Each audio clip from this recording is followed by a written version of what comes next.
Well, good morning. Hope you're having a great morning and just ready for a good day all day today. I wanted to just share some things with you. I thought some were funny, some just really spoke to me, but one talking about married life. Now, some of you are married, some of you are not, but I was reading some statistics that said that married folks live longer and make more money, according to Christianity Today article. I thought that was sort of interesting. According to a German medical magazine that reported all these things, a husband who kisses his wife each day before they separate for work will live 5 years longer. Now, you can add that to your information, and I started to say useless, but that's useful information. You need to do that, and they're involved in fewer automobile accidents. They lose up to 50% less time at work. So husbands, I encourage you, kiss your wife. It'd be that thing. Of course, you know, some of you may be like the woman that this wife went with her friend to the police station to report that her husband was missing. And so when the policeman asked for a description, she said, well, he's 6 feet 2 inches tall, has deep blue eyes, dark wavy hair, athletic build, well-groomed and sharply dressed, and weighs about 185. And the friend that was with her said, but your husband is fat, and he's 5'3", and he's bald, and has a big mouth, and he's mean as a snake. And that woman said, yeah, who'd want him back? So maybe some of it goes that way, or whatever the case may be. But one of the books that my professors at Asbury had me read was by Fred Craddock. And Fred Craddock's a tremendous theology preacher at Candler School of Theology.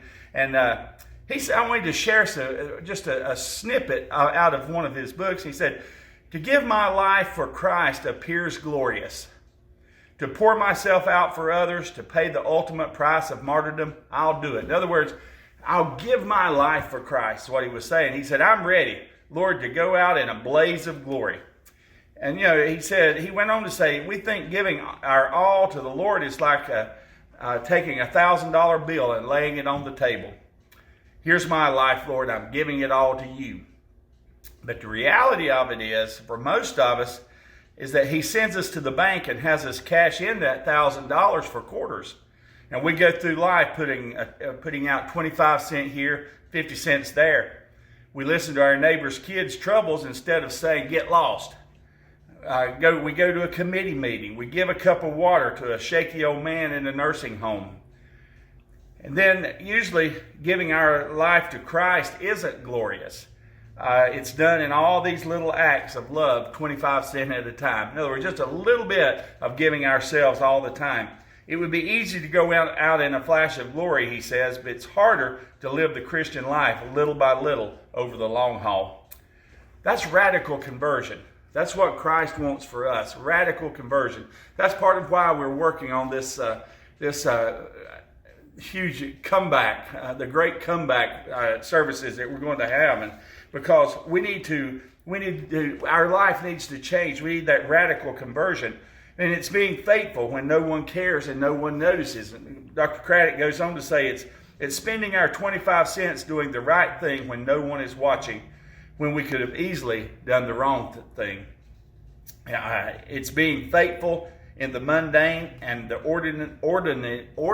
ordinariness of life when we may have been more excited to do something else or give in to laziness by doing nothing at all. It's being faithful to God when it doesn't seem to matter. It's doing the right thing, even in the small things. It's being a person of character when everyone else is simply pleasing themselves. It's being willing to stand out when everyone else conforms. This is the proof that we have encountered the living Christ, he says. It is the proof that there has been a radical change in our lives and that we will never be the same again. It is the radical conversion that marks us as disciples of Christ. As you go about your day today, there's going to be all kinds of things that you're going to encounter, all kinds of opportunities if we will look around just a little bit. I hope today that you have had that radical conversion and your desire is to make a difference in the world.